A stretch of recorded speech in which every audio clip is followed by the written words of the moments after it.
بیٹے کہنے لگے کہ واللہ آپ تو یوسف کو اسی طرح یاد ہی کرتے رہیں گے یہاں تک کہ آپ گھل جائیں گے یا جان ہی دے دیں گے۔ انہوں نے کہا کہ میں تو اپنے غم و اندوہ کا اظہار اللہ سے کرتا ہوں اور اللہ کی طرف سے وہ باتیں جانتا ہوں جو تم نہیں جانتے۔ اے بیٹو، یوں کرو کہ ایک دفعہ پھر جاؤ اور یوسف اور اس کے بھائی کو تلاش کرو، اور اللہ کی رحمت سے نا امید نہ ہونا کہ اللہ کی رحمت سے تو کافر لوگ ہی نا امید ہوا کرتے ہیں۔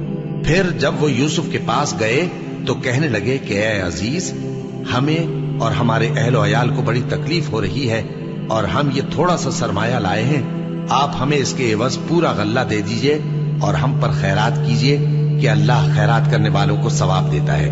یوسف نے کہا، تمہیں معلوم ہے کہ جب تم نادانی میں پھنسے ہوئے تھے تو تم نے یوسف اور اس کے بھائی کے ساتھ کیا کیا تھا؟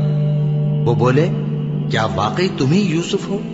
انہوں نے کہا، ہاں میں یوسف ہوں، اور بن یامین کی طرف اشارہ کر کے کہنے لگے، یہ میرا بھائی ہے، اللہ نے ہم پر بڑا احسان کیا ہے۔